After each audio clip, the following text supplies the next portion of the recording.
Assalamualaikum warahmatullahi wabarakatuh. Bismillah walhamdulillah wassalatu wassalamu ala rasulillah wa ala alihi wa sahbihi wa man tabi'ahu wa wala. Alhamdulillah,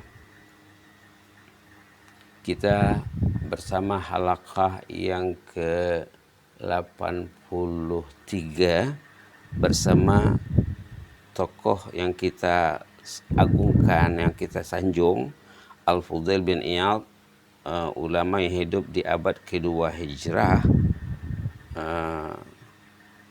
Pagi ini kita akan menyimak yang kita semak tadi malam atau kemarin pagi juga tentang ghibtah. Katanya apa? Dalam masyarakat Melayu istilah ini belum menyerap lagi ya. Ghibtah ini dalam Islam lawan kepada hasad. Hasad, orang Melayu tahu hasad. Tahu hasad. Hasad itu kita tidak senang melihat orang menerima nikmat Allah. Kita ingin nikmat itu dicabut Allah daripadanya. Subhanallah. Itu hasad namanya. Kalau ghibtah, kita senang melihat orang itu dapat nikmat dan kita ingin nikmat itu ada pada kita. Saya ingat seorang penulis mengatakan, kalau kamu pergi ke masjid, katanya, ini bab masjid nih ya, kamu lihat orang ada tak baca Quran, katanya. Subhanallah. Ada tak orang baca Quran di masjid? Kalau ada, tanyalah diri Anda, adakah Anda membaca Quran juga seperti orang itu? Kenapa orang itu boleh membaca Quran? Kenapa dia terbuka hatinya untuk membaca Quran? Kenapa saya tidak?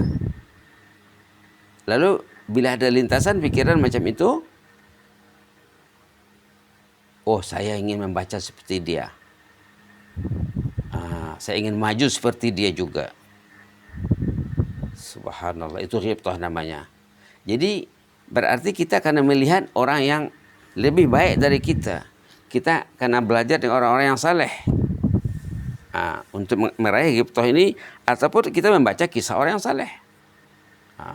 Macam dalam membicarakan tafsir Al-Munir, kita membicarakan macam mana orang dulu berinteraksi dengan kalamullah. Membaca satu ayat ataupun potongan ayat saja. Nabi Muhammad itu juga mengamalkan seperti demikian. Nabi Muhammad boleh membaca ayat satu malam sampai pagi dengan menangis dan berdoa. Istri baginda juga, Aisyah, Asma juga, sahabat-sahabat lain juga. Kenapa mereka boleh tersentuh hatinya, tergugah dengan kalamullah? Kita kena belajar banyak ya.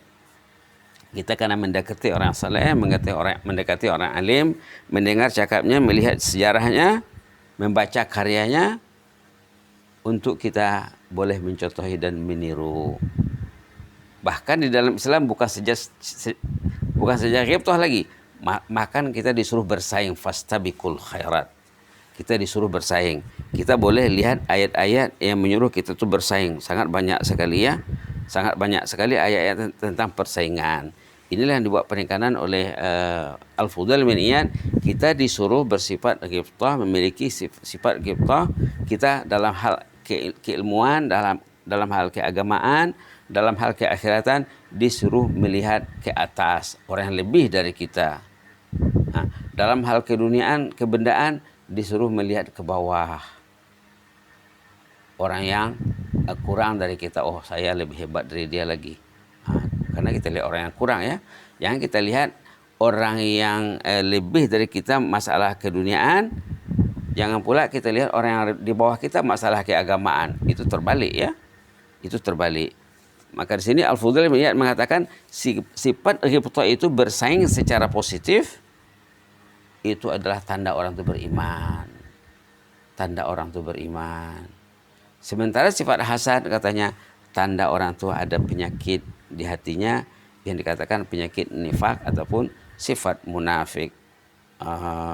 Yang akan memecah belah masyarakat ya, meruntuhkan perpaduan, meruntuhkan kesatuan dalam masyarakat. kalau ada sifat hasad ini. Karena dari hasad itu nanti dia akan datang ke dosa mulut. Dari dosa hati datang ke dosa mulut. Sementara ghibthah, insya Allah dari dia mencontoh orang lain, dia akan memiliki semangat bersaing seperti yang dikatakan tadi, bersaing secara positif. Subhanallah, subhanallah. Maka kita perlu mendekati orang saleh ataupun belajar ataupun berbincang, diskusi dengan orang saleh tentang kelemahan dan kekurangan kita, supaya kita mau mencontohi orang-orang yang baik, orang-orang yang saleh, mencintai ahli ilmu, mencintai ahli ketaatan. Nanti kita tidak menyesal di sana. Kalau tidak, nanti orang itu akan menyesal seperti yang dikatakan oleh Muhammad bin Al-Munkadir, wa badalahu minallahi ma lam yakunu yahtasibun, ayat surah Az-Zumar 47 itu ya.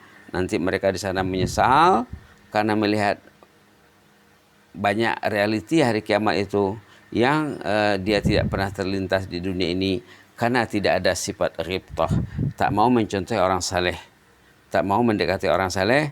Maka dalam hal merawat hati, ulama mengatakan ada 5 sifat yang perlu kita miliki dalam membaiki hati ini. Kita ini wajib membaiki hati, karena amal ibadat kita itu, kehidupan itu bergantung kepada hati. Hati itu yang menentukan keadaan orang tuh. Jadi apa yang 5 itu? Pertama, baca Quran dengan penghayatan. Yang kedua, qiyamul lail, sembahyang malam, sembahyang tahajud. Yang ketiga, menangis di ujung malam supaya dosa kita diampunkan Allah. Yang keempat, mengurangi makan minum. Yang kelima, belajar dari orang yang saleh, mendekati orang yang saleh, membaca kisah-kisah orang saleh, ataupun mengikuti pandangan, gagasan, bernas orang-orang yang saleh, seperti yang kita lakukan terhadap Fudail bin Iyad. Kita coba mengembangkan idenya, mudah-mudahan berkembang dari tengah-tengah masyarakat ya. Mudah-mudahan ada pengaruhnya, ada hikmahnya, ada buahnya kalau kita selalu membincangkan. Karena kata ulama, di mana kita membincangkan orang saleh, disitulah rahmat Allah turun. Malah ada juga sahabat mengatakan, orang-orang saleh mengatakan, kalau kita membaca hadis Nabi, rahmat Allah turun. Apalagi membaca Quran ya. Nah, dalam Quran memang banyak sifat-sifat mukmin, sifat-sifat orang yang baik yang patut menjadi contoh kita. Nah, kalau kita mau membaca sejarah yang orang-orang saleh, para anbiya dan syuhada salihin dalam Quran, itu lagi penting untuk kita semak ya, untuk kita memiliki sifat ghibthah, ingin mencontohi mereka. Mudah-mudahan Allah merahmati kita semuanya. Besok kita akan lanjutkan bersama Fudail bin Iyad. Jazakumullah khaira wa barakallahu fikum. Inni uhibbukum fillah wa astaudi'ukumullah alladzi la tadhi'u indahu wada'i'uh. Allahumma hafaz sultana wa iyyana wal muslimina wan nas ajma'in. Allahumma hafaz sultana wal muslimina wan nas ajma'in. Allahumma hafaz sultana wa iyyana wal muslimina wan nas ajma'in. Ya ya qayyum rahmatika nastaghis, ya ya qayyum rahmatika nastaghis, aslih lana sya'nana kullah wa la takilna ila anfusina tarfata 'ain. Subhana rabbika rabbil izzati amma yasifun wa salamun alal mursalin walhamdulillahi rabbil alamin. Wassalamu alaikum warahmatullahi wabarakatuh.